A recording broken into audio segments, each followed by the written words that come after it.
Greetings, everyone. This is Scotty. I'm hosting the new Abolitionist Meeting for January 23rd, 2015, 2016. I think I put 2015 in there. Y'all excuse me. First time I've done that this year, made that mistake. But anyway, these new abolitionist meetings are just an opportunity for us to, as abolitionists, to virtually just have a virtual meeting using technology, and to give field reports. And if we've made any kind of progress in um, recruiting new abolitionists, or getting through to pockets of people that slavery, in fact, has never been abolished by the United States, because it says it right there in the 13th Amendment. I had posted about that earlier, and when you read the 13th Amendment, it really just gives you a different perspective on U.S. history, as they say, because pretty much Abraham Lincoln has been lionized and said that he freed all these enslaved Africans, and the Civil War put an end to it. That's not true. Um, just think about how devious President Lincoln, who was also a lawyer, skilled lawyer, to when he told everyone, and it's not just him, Congress colluded with him, but he set the Africans free as far as black people knew, and other people as well. But Congress certainly knew that they were tricking everyone, tricking the formerly enslaved, and tricking everyone else with the 13th Amendment, which reads, Section 1, neither slavery nor involuntary servitude except as a punishment for crime. Now, usually when you see the 13th Amendment in print, when you're talking about print, online magazines, New York Times and places like that, if they cite the 13th Amendment, they don't publish out the entire uh, um, 13th Amendment, certainly not Section 2, but only portions of Section 1. They will usually put Section 1, neither slavery nor involuntary servitude shall exist. But they're practicing deception there, because they then go dot, dot, dot, et cetera, except it says except as a punishment for crime. So I'm gonna play their games too. So I was just thinking about Lincoln today and just how devious he was, and as a lawyer, full well knowing that the 13th Amendment was just simply transferring slavery to the states, and that in fact more than just the South could then start practicing slavery through the prisons, and it's pretty a lot of documentation to that fact. Most, I would guess, say the most well known is the book. What is the name of that book? It was also turned into a movie. I actually just posted about it today. I can't recall the Slavery by Another Name. That's the name of the movie. It's a documentary. You can watch it free on YouTube. So, there's no reason for people to be ignorant about or arguing with anyone whether or not slavery actually exists or what form it's in. Slavery is slavery, especially when you are physically in chains, leg irons, handcuffs, behind bars, always accompanied by slave patrollers or overseers, and then you're being forced to work, even for a slave wage, and so but let's not even go there and that far into it. Just focusing on Section 1 that says neither slavery nor involuntary servitude except as a punishment for crime is evidence enough that it is incorrect for anyone to say that the United States of America, now known as USA Inc. since 1871, abolished slavery. And then in the groups that we maintain moved to abolish 21st century slavery, as well as the radio program. I had to get into the habit of, there's Greg. I was just about to say I had to get into the habit of watching the screen for when people try to call in. But as he uh, works to connect, you know, think about this. Oh, Honest Abe was really being honest with the South when pre-Civil War. He was telling them that when he was elected president, and this is documented through letters he sent to a Georgia congressman who was his friend, and he was in Congress. And so he told them that, he's not going to end slavery. He's not going to abolish the institution. He was not going to do anything of the such. He made it clear his whole priority was keeping the Union together. And so, I mean, just think he even kept that promise to them with the passage of the 13th Amendment. He was not really, if we look at the 13th Amendment, interested in ending slavery. And again, it's not just him. There was a conspiracy. I don't know what the vote how it passed. The amendments passed. I don't know what the votes were in the Senate or in the House. So, but it was enough to pass it. So he had plenty of co-conspirators to just do this terrible misdeed. A lot of people died. Greg, thank you for joining us tonight. How did I talk to you? You sound on your voicemail. I should have started. Your audio seems to be Wind going. up posting it. Okay, let me turn that off. Let me just check my sound cards. Go ahead and say it again, Greg. You were saying something about the post. I apologize. Yeah, that's on your end. I could be hosting it. Check your microphone. Maybe wiggle it or push it all the way in, because your audio's going in and like you don't have a full connection for your headsets. Is it all the way in? Because your mic is going in and out. See, there it went again. Okay.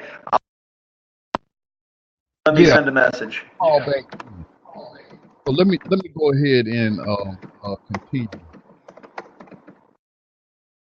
Greg tries to work those issues out, because it wasn't on my end. I don't think it was. So if anybody else wants to join and give a report, or I will keep going.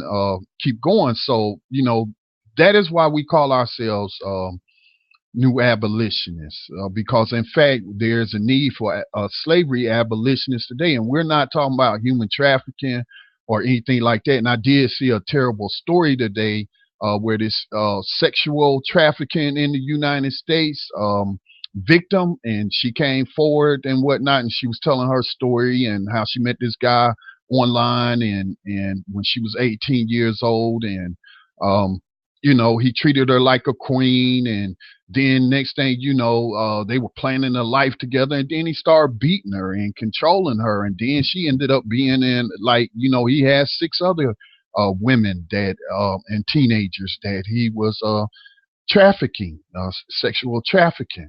I mean, horrendous story, but that's illegal. That person, they described him as her pimp.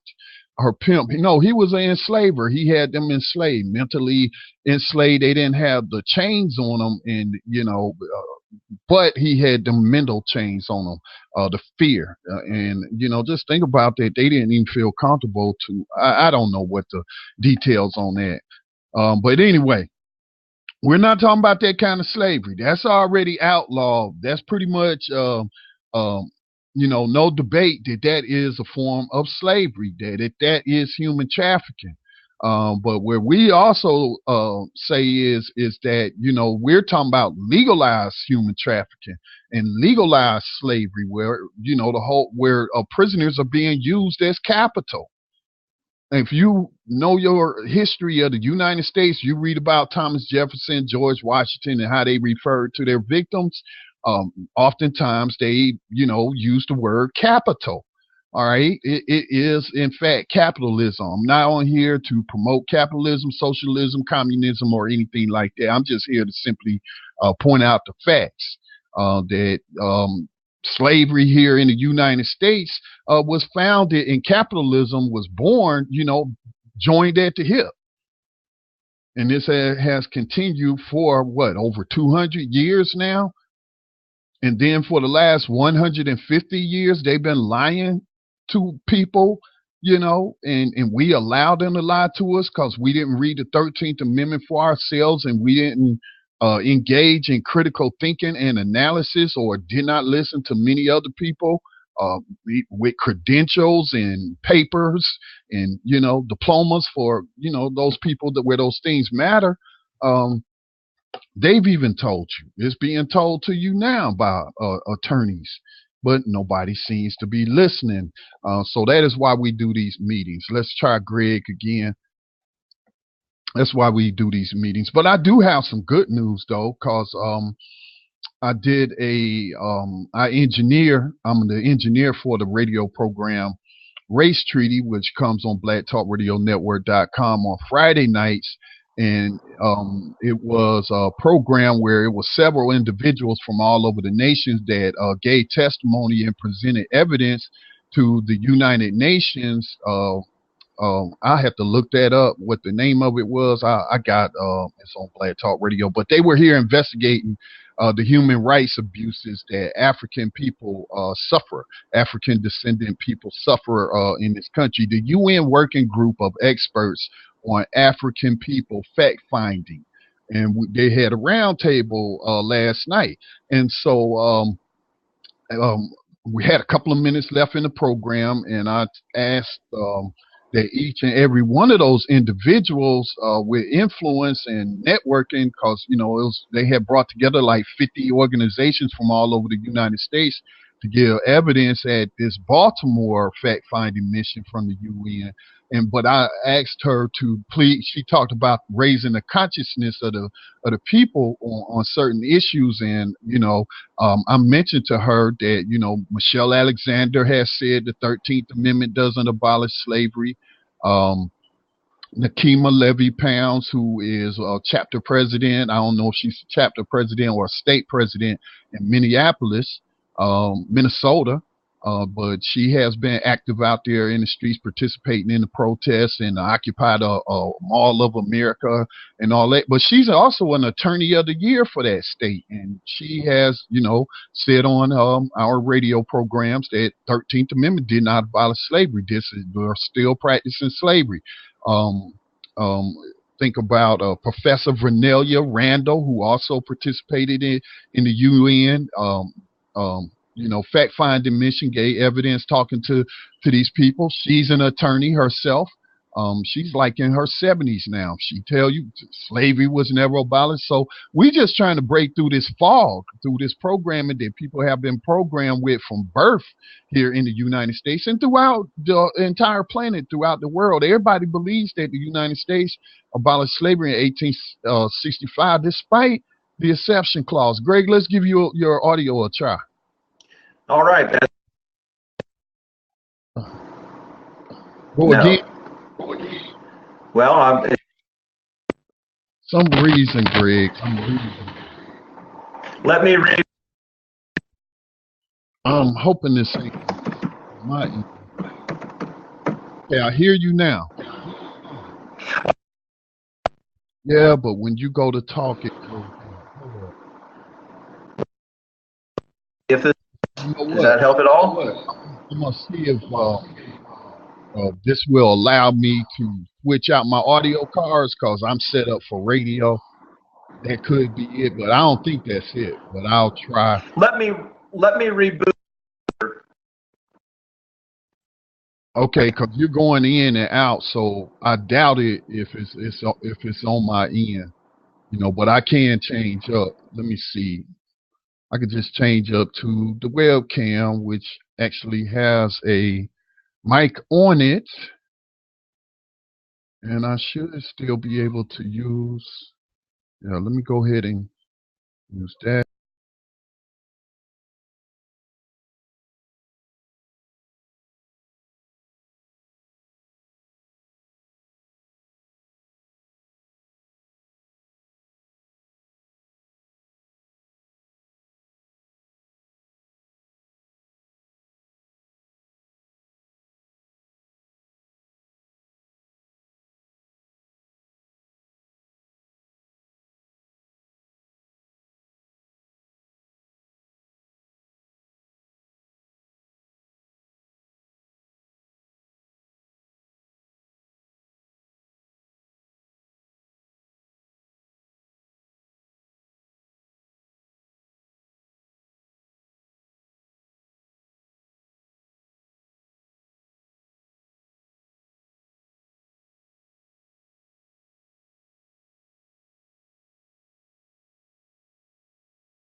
So as I was saying, I'm gonna go ahead and just pull that up. I should be able to allow y'all to hear this.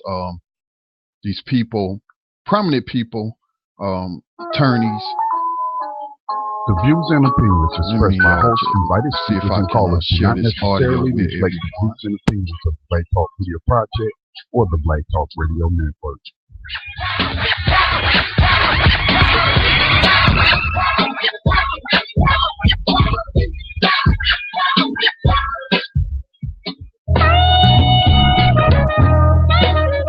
At franklinlaw.us.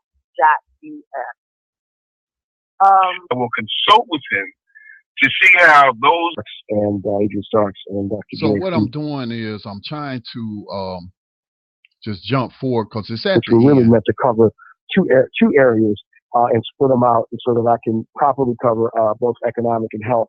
I do have what I glad spoke y'all on, can hear me now. but I think hope y'all it can probably hear be this better audio as well. to Because this is the aggregate news them I want to because report. it's She not just promised about, that as she you would all take both this forward for referenced, all throughout, the report, but it's the about the next grassroots steps. And our organizing interest that is in she's building doing civil and letting society's people know power that relative slavery to was government, never abolished. business in America, and upon implementation. So I'm going to do that on the website. We'll probably do that shortly after the report comes out. Very good. So to the listening audience, I want to thank you for listening in. I am Onachi Mweed Okay, let me back up. Equity Math. In the audience. How can they get in touch with you? I will consult with him. As we are trying purge based on all of their site visits, their city site visits while they've been here. Now, they're supposed to have a town hall meeting, which I believe will be open to. We had Dr. Randall informing the slavery in the U.S. and how, compare. When talks, and then after that to Michael Greg, to if you want to also try to Brother Najee, this is Scotty. Remarks. Brother Najee, this is Scotty. We lost one of our callers. I'm not sure which one of the panel members it was. The program that was coming on after Race Treaty on Friday nights has been canceled. So don't worry about, getting off air right at 10. Everybody have time to get their final remarks. But I would like to make a comment if I may. Yes. I have talked to Dr. Randall in the past. She's been on Race Treaty. She's been on the program that I host and produce. I have heard Michelle Alexander talk about the 13th Amendment and the fact that the United States never abolished slavery. Angela Chan, who is a Asian attorney out there in California, I forget the law firm she works with. She had a Huffington Post piece where she also acknowledged that the 13th Amendment did not abolish slavery. And so I've talked to different law professors as well as attorneys. Nakima Levy-Pounds, who is leading the Black Lives Matter movement up there in Minneapolis. She's a big part of that. We've talked to her, and she has acknowledged that slavery was never abolished in this country, and that the 13th Amendment exception clause allows for the continuation of slavery through the prison system. And so I would just like, the person, I believe it was Stephanie, that was speaking on raising the consciousness. That's one of the things we try to do through our program on this network, New Abolitionist Radio, is to raise the consciousness that slavery was never actually abolished, and that all of this police violence and what's going on, that's just an extension of slavery. They came out of the slave patrol before they became known as police officers. So I would just like to make a request that we try to raise the consciousness about the 13th Amendment, which Venezuela, through the UN, the UPI process, had said to the United States that they should repeal the 13th Amendment. So any comments on that? Brother Scotty, this is Stephanie. I totally agree. And now that you have raised this, I will make sure that this is an intricate issue that we raise in our discussions, at least in Baltimore, and I will bring it to the national stage as well. And what I would also really push and recommend is that we have activists that begin to use that type of analysis where they're talking about what's happening with mass incarceration of our people and the police murders. Yeah, and I would add to that, I think. So that's all I wanted to share. That's my personal report. I take every opportunity when I talk to people, like Greg was telling us on one of the abolitionist meetings that he had the opportunity to attend a function where he was sitting right across the table from Jesse Jackson, and he raised the issue of the 13th Amendment, with Jesse Jackson, and pointing out the fact that slavery was never abolished. This isn't really just mass incarceration. It is a continuation of slavery. But again, Jesse Jackson probably didn't take the time to read the 13th Amendment. So there was some miscommunication. But the point is that when we have an opportunity to talk to people that are involved in grassroots work or have vast networks, they have credentials, they're professionals respected in the community, and they're out there, part of the movement, trying to change things. And so, I felt it was incumbent upon me, even though that wasn't my radio program. I was just the engineer, to bring up are you bringing up to these people at the UN on this fact-finding mission that the 13th Amendment never abolished slavery, and all of this police killing and whatnot is just, a side effect of slave catching. They killing a few slaves as they try to bring them in on these unconstitutional drug laws and other, crimes of being poor, like vagrancy, just locking up people for a profit. Again, these people are capital. That's how George Washington described his victims of slavery. That's how Thomas Jefferson described his victims of slavery. And so, that is what's going on. And so I was just ecstatic to hear she said she was going to take it to a national stage. But again, people are out there talking about this. Michelle Alexander, I've seen her on some audio clips or video clips on YouTube saying, 13th Amendment didn't abolish slavery. It transformed it to prison slavery. And this is $1 billion a year industry. And right now there's a bill in Congress ain't nobody really even talking about, called the Justice is Not for Sale Act, that would abolish private prisons and jails. So, I mean, come on, what do we need to happen in order for us to get more people involved in abolitionism in the 21st century, when it is clear and evident that great fraud was perpetrated against everyone everywhere who was against slavery, and that Lincoln put put profit over people. He put peace over people.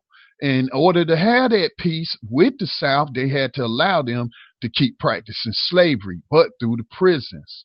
And of course, the people who just became classified as white and new immigrants from Europe and coming over here, these were poor people. They ain't have nothing. They ain't, but that just the ridiculousness that they would even sign up and fight for the Confederacy. But the rich people were the congressmen and the senators of that day, or they had them connections. Politics was done the same back then as it was today. And the message was put between, to the 1% of that day, is that, look, we're going to bring a conclusion to this war, and we're going to still be able to make some money with cheap labor, but it's going to be through the prisons because of this exception clause that's going to be put in the 13th Amendment. And then, we are, as states claiming state rights, can pass whatever kind of laws we want to pass to criminalize whatever we want to criminalize.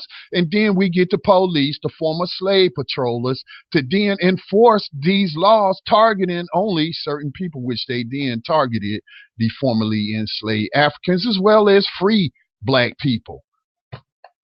So, and this has been a continuous cycle with more and more people going into it every year. And it needs to stop. It needs to stop. That's what I'm about as an abolitionist. Greg is trying to join us again. I hope he got his audio set up. We probably should have did a test, but I'm so busy, Greg. All right, I think I hear you now fine.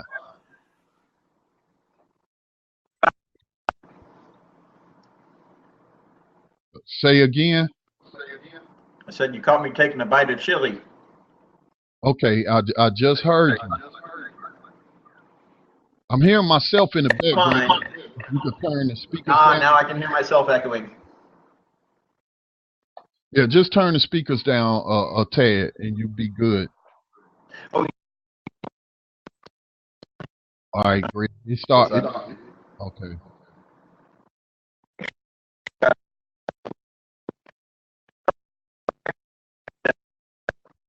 me clearly now? Heard you say pretty clear now, but nothing before that. Oh, shoot. Get and see what happens. Sound like you got a bad connection now. I can hear it now. I can tell when you have a connection, but it's like every time you go to speak, that's when it messes up. Okay, do this then. Let me. Well, check this out, Grace. How about we do this? How about we work out your issues on at a different time, and I'm gonna just continue with the abolition. Good enough. All right. Thanks for chiming in. Hey, you can also, Greg, you can also give your reports. If anyone has any reports, I will say those over air for everyone else to hear. So if you have any reports, let me see if we got somebody joining us. Quabala Math. Hope I pronounced that correctly. Greetings to you. Hey, how you doing? Can you hear me? Yes, I can hear you. Okay, that's good. What kind of reports are you looking for? Well, anything that's attacking the system of slavery. You know, any aspect of it, whether it is the police terrorism, which I call slave catching, they just terrorizing people in the process of doing that. Whether it is, you know, in the prison, any kind, like, you know, any kind of gangs. For example, I did an interview earlier this week with Christopher Irvin, who's running for city council in Baltimore, and that state just overrode a veto by the governor, the Republican governor. He vetoed a bill that the House and the Senate in Maryland passed that would immediately restore the voting rights of people once they get out of prison.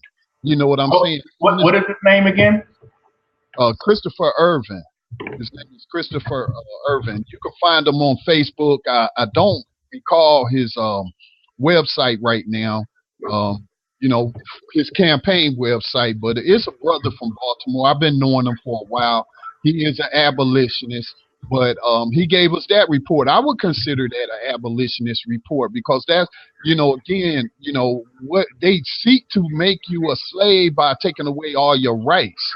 And so once you come out of prison, you know, they still treating these people like slaves. You lose your Second Amendment rights, your Fourth Amendment rights, your Sixth Amendment rights. You basically don't have no rights. You get lifetime punishment in terms of getting certain federal benefits and whatnot. And that whole thing is to force you to then violate other laws and whatnot that's going to put you right back in the act of slavery on the prison plantation. So, I mean, any kind of report. I got a report that they indicted a slave catcher in Florida that shot that veteran, that naked veteran. So, I mean, any kind of reports from the field, you know, because it's a battlefield out there. Okay, well, let me give you the report that has been overlooked once again and lied upon over and over and over again. Typically, it's on the other side, meaning that they want to use it to you know, make it the goody two shoes type of book, but it's not actually. If you investigate the book, which is called the Bible, which shows about the slavery that would happen for a second time to God's chosen people in a land that would be deemed as Egypt.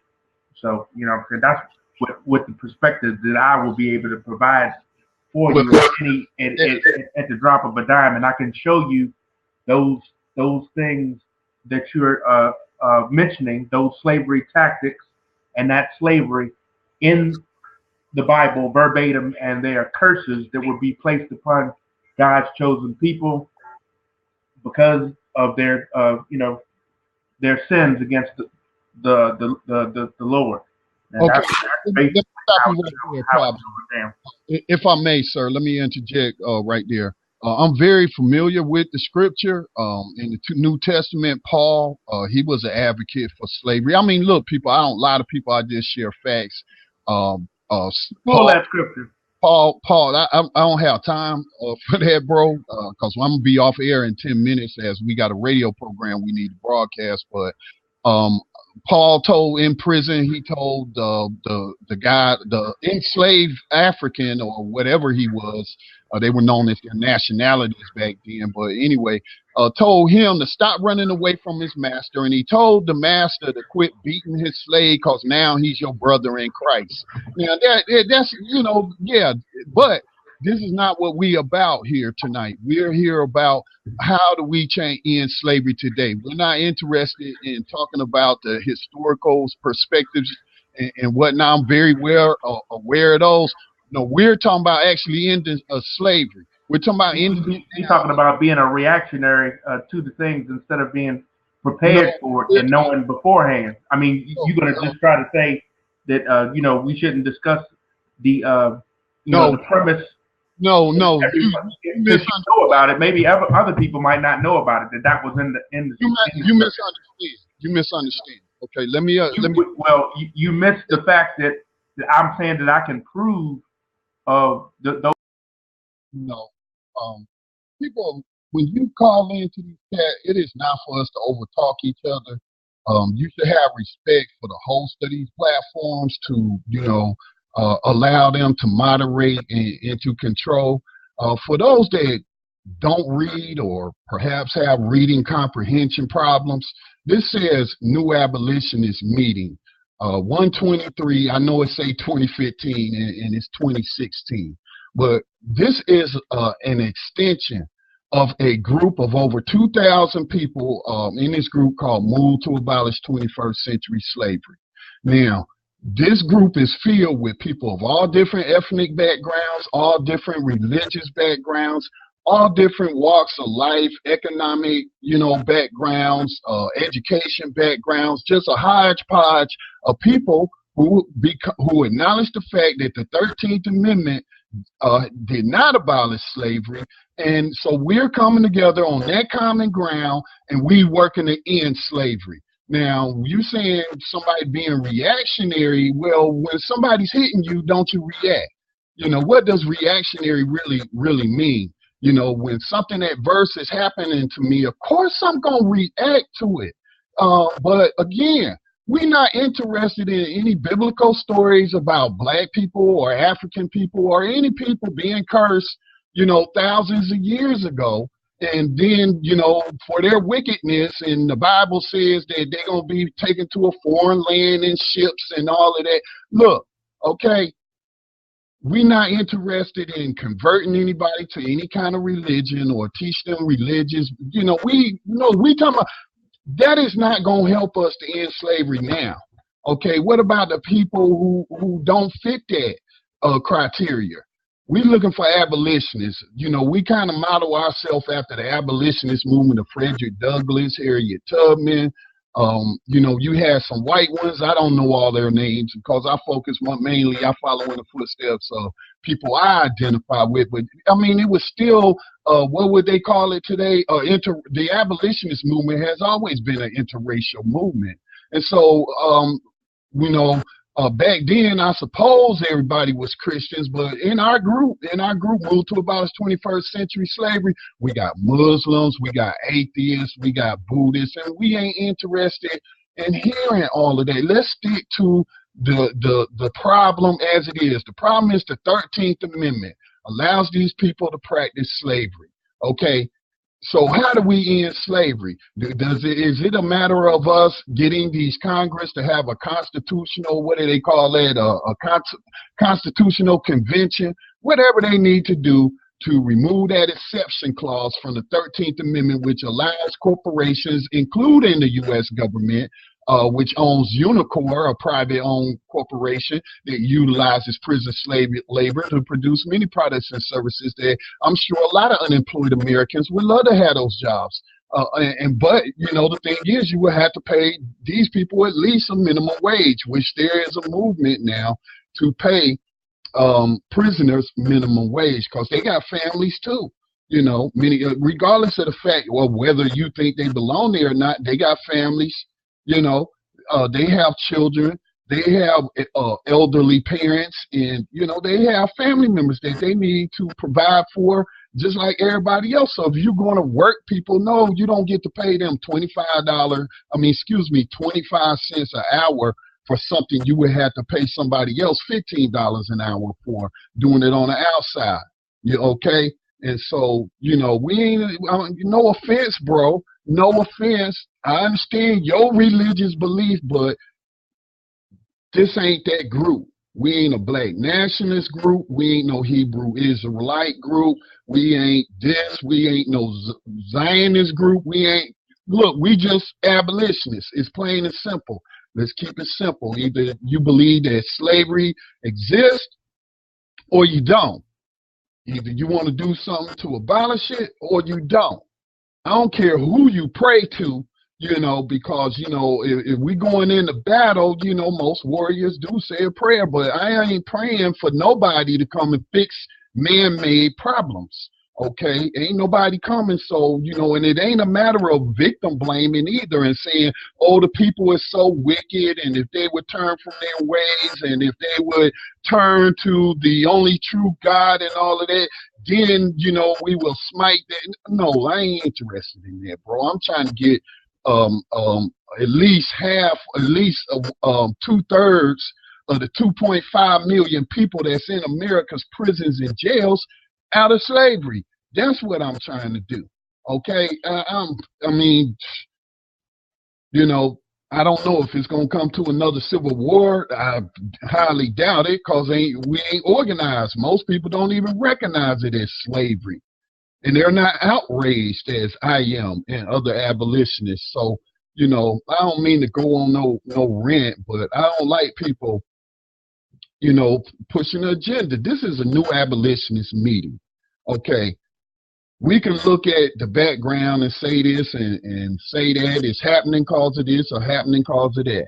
All right, how are we going to end it? The only way that we going to end it non-violently is through legislative means, whether that's community control of the police so we can turn them into peace officers instead of slave catchers. Is it going to be through, you know, abolishing private prisons and jails?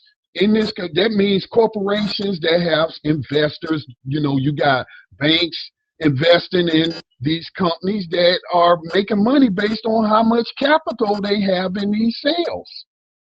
Come on now, that's straight up slavery. And then they putting them to work, and that's putting Americans out of work. They don't even have to go overseas anymore to outsource jobs. They can just insource them right here. Prison farm labor all day long, like it always has been for those who are educated on America's true history, not the stuff that you got from McGraw-Hill, those textbooks, or Scholastic, and, you know, no, we're talking about you know, got a hold of some stuff since the advent of the internet of independent people putting out stuff and stuff just being published for the general public. So, you know, I don't mean this come off as being antagonistic, or I'm not trying to be your enemy. If you're an abolitionist, we on the same team.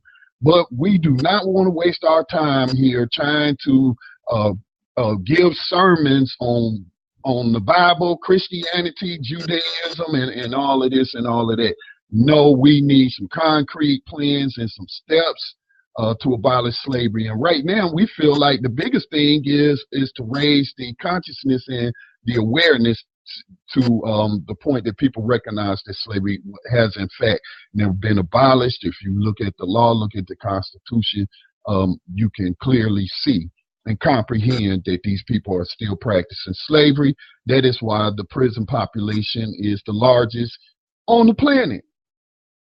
And it's affecting all of us one way or the other, whether we can't find a job because these corporations are using prison slave labor, or whether it is, you know, we're paying all this money in taxes because the state has a contract with a private corporation to keep these jails full, which means then increased budgets for police and more officers to go and harass the people and violate their rights just for the purpose of generating revenue for stockholders.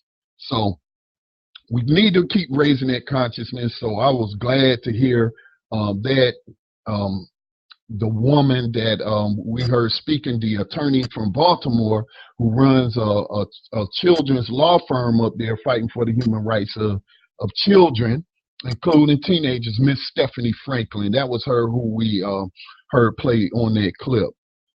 Let me see. Let me see if there's anything in Move to Abolish 21st Century Slavery. Any news to share before I go off of air? We're about to broadcast the context of white supremacy's radio on our digital radio station. So I had to get off of here early. The other guys haven't jumped in to take over, so I'm gonna have to end it. Move to Abolish 21st Century Slavery. Let me go to the group and see if there's any news that I can report to you related to slavery. See, Max Parthis participated in a meeting called in Charleston, South Carolina.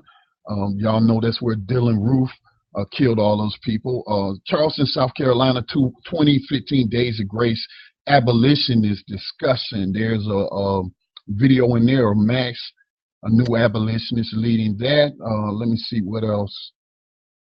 Court orders $18.5 million for New York NYC man wrongfully convicted of rape. See, that's taxpayer money right there. Not to mention, you know, they didn't even get the right person. Then you got to pay out $18.5 million to him, which will never compensate him for the horrors of freaking slavery. Inmates back to drinking Flint River water at the county jail. I mean, just come on, man.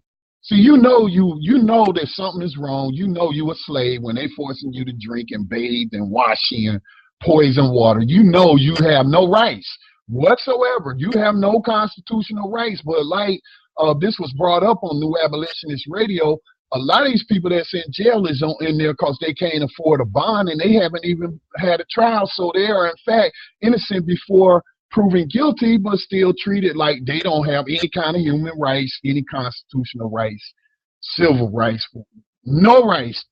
And who has no rights but slaves? So, damn it, don't try to argue with me and tell me slavery was abolished in this country. Let me see what else is in here. Parole for move political prisoners. Private companies profit from almost every function of America's criminal justice system. I could actually be sharing these things with the people here. Private companies, this is what would we call these, an infograph? And it just shows you, they charge you with a misdemeanor. It has a graph, has a little stick man figure, charged with a misdemeanor. Fine, ticket, and collection that's been privatized, processed the server, privatized the jails, privatized bail bonds, privatized GPS ankle monitoring, privatized. It's all pointing to the court.